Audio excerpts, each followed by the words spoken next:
Sabi niya sa akin, alam mo Neng, matalino ka, magaling ka, kaso tamad ka lang, tamad ka lang, tamad ka lang.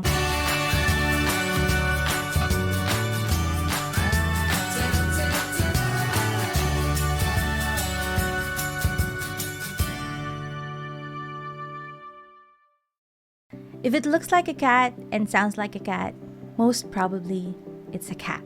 There were two psychologists way back in 1976 named Friedman and Rosenman who conducted a long-term research because they were trying to test this hypothesis that type A people, type A personality people, tend to be more susceptible to heart diseases. So this long-term study followed around 3,000 healthy men ages 39 to 59 for 8.5 years. So tinanong nila sa mga subjects nila itong mga following questions na to. Do you feel guilty if you use your spare time to relax? Do you need to win in order to have enjoyment from games and sports? Do you generally move, walk, and eat rapidly? Do you often try to do more than one thing at a time? So from their responses and from their manners, each participant was grouped into one of two categories, type A and type B personalities. Ang mga type A personalities, these are the people who are competitive, ambitious,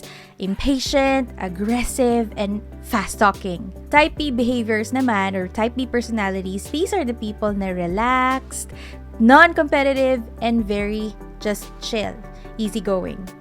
So what does this hypothesis give us? It just brings to light the idea that we have different personalities. So does this mean that one type is better than the other? Alam nyo, yan din yung question ko, yan din yung nasa isip ko before. Since I'm a type B personality, akala ko I needed to put more effort, give more intention, so I could be effective, I could be productive, I could be more successful. Na yung easygoing personality ko, na yung fickle-mindedness ko, that I needed to change all of these things so I could be more productive. Dahil eventually, if hindi ko sila nabago, pag hindi ko sila naiayos, it will lead me to my ultimate failure. I know it sounds harsh, but that's what I used to think. So, kwento lang, when I was young, I used to hear this from my dad. Sabi niya sa akin, alam mo Neng, matalino ka, magaling ka, kaso, tamad ka lang. Tamad ka lang. Tamad ka lang. Tamad ka lang. Emotional damage! I know my dad meant well. Hindi lang niya nasabi ng maayos. Maybe he was trying to motivate me to be better in preparing for exams. Because when I was younger, every time magkakaroon kami ng periodic exams, I tend to cram. So, ibig sabihin, I would spend, let's say, 3 sleepless nights just to prepare for an exam. So, what I did is I tried to be better. So, when I was in high school at natuto na akong gumawa ng sarili kong reviewer, I realized that I spend more time in creating the reviewer rather than reviewing ng talaga. So it was not working out for me. Pero alam nyo, no matter what, if I cram or not, nagugulat yung daddy ko when I give the results because I always pass. Cramming is essentially putting a lot of information. I-overload mo talaga yung short-term memory mo para ma-recall mo or at least mag-stick man lang lahat ng kailangan mong alamin before an exam. And usually what happens is, nasa-stress ako, nagpapanik ako, and eventually, everything that I try to put in during this time, hindi naman nagsistick. And I feel more stressed after. So when I was in college, I tried to do things a bit differently. And this time, I was able to ace exams. I was able to excel in a lot of things. I perform really well in class. This time, ito naman yung pagkakataon that I felt less stressed. So I tried not to stress myself too much whenever I have exams. I rely on my note-taking or my ability to read books in advance or read advanced chapters or my casual surfing. I tried not to entertain the loud, nagging voice in my head na alam ko na mas makakadagdag pa sa stress na nararamdaman ko or ng kahit sinong college student. And you know what? Things turned out really well. I saw myself excelling and people are recognizing my efforts.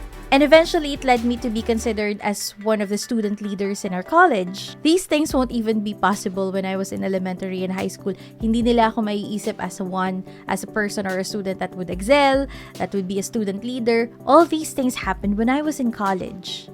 Itong panahon na to, I felt freer, I felt less stress, I felt happier.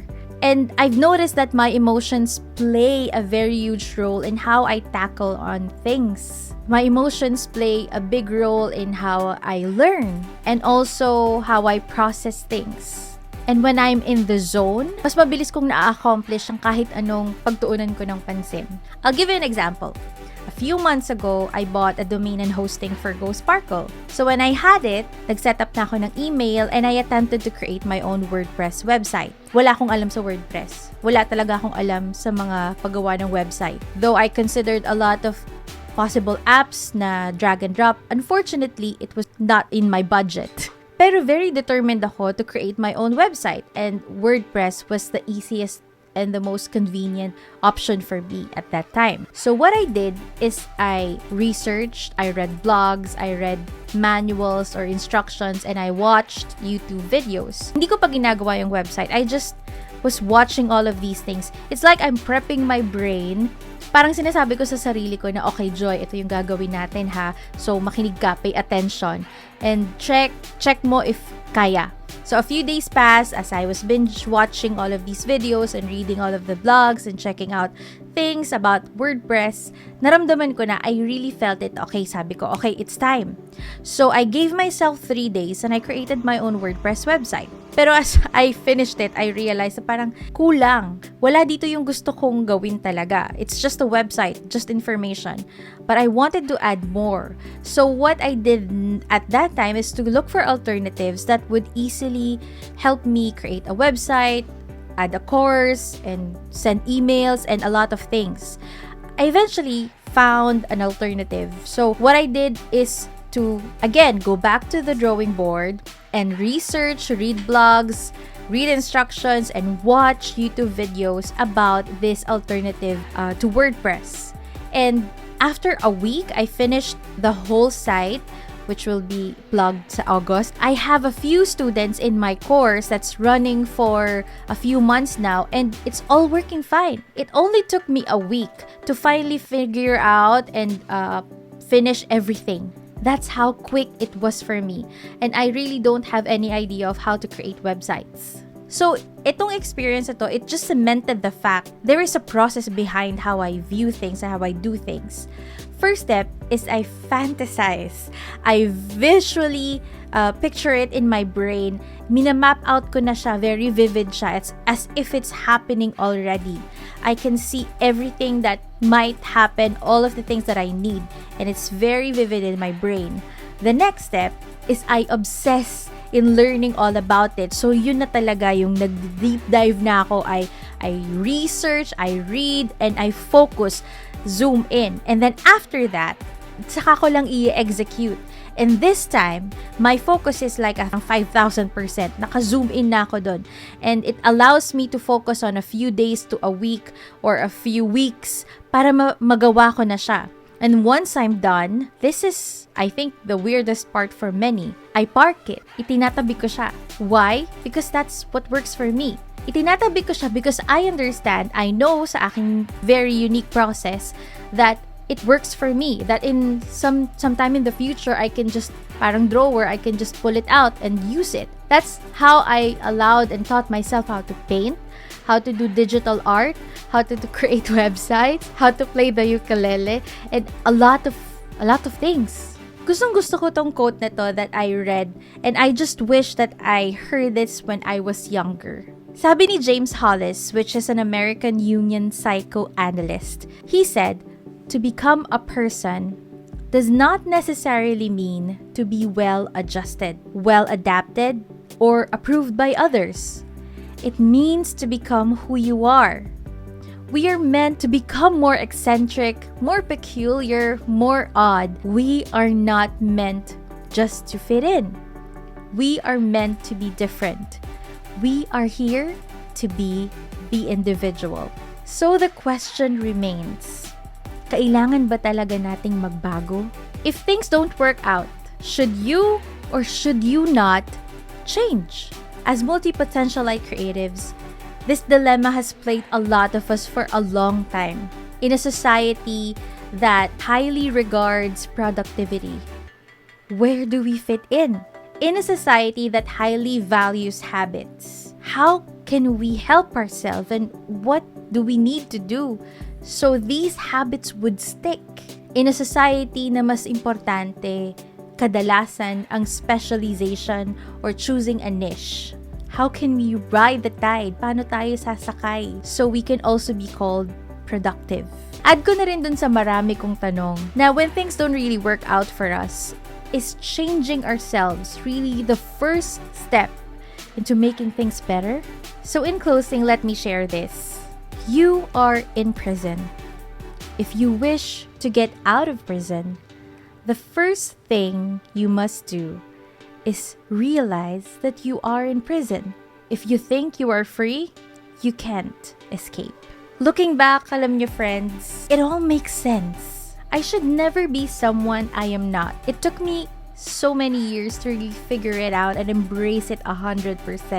Kumbaga, wag na i-push kung hindi naman para sa atin. And for me, if it sounds like a cat, if it looks like a cat, it is not a dog. Pero, kumbaga, what I'm saying is, I learned to accept myself as I am. All the flaws, all the quirkiness, all the awesomeness, everything. And once I did, I never dare to ever change myself just to comply, just to fit in to what society tells me that who I should be. Because I now understand that definition of success, of productivity, of effectivity, that definition should be defined by myself and my cell phone nung umpisa pa lang. I would like to hear your thoughts, friends. So please do share your comments on the comment section and we will include it in our video for the next week. And I would also like to invite you to join our community. It's called the Multi Potentialite Creative Pinoys. The link is in the description and I hope to see you there. Comments time! Alright, so let's pull up all of the comments that we had from last video. So this comment is from Claire Adlaw. Sabi ni Claire, "You never failed to make me say to myself, ouch, that's what I love about you. Now I know that I'm a multi-potentialite Pinay. I miss you so much, Coach. I miss you too, girl. And I hope everything is well. And I'm really happy that you discovered that you are a multi-potentialite creative Pinay." So lumalaki na yung community natin, di ba? So why not join the community? The link is on the description para mas marami tayong mapag-usapan doon. Alright? Next, let's have Mamu Ray. Sabi niya, "Coach, napapatanong ako ba tong si Mystery Girl?" Thanks for this. Hindi siguro ako highly potentialite, but ang dami kong sinisimulan pero hindi ko natatapos. Oh, that's interesting. It means na parang may check ka na dun sa ating 5 signs of a multi-potentialite Pinay.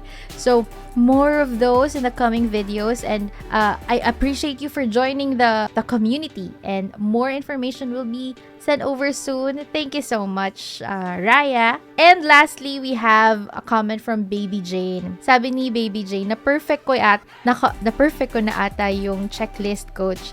There's this I can do it because I can mentality in me, and sure enough, nagagawa ko siya ng maayos.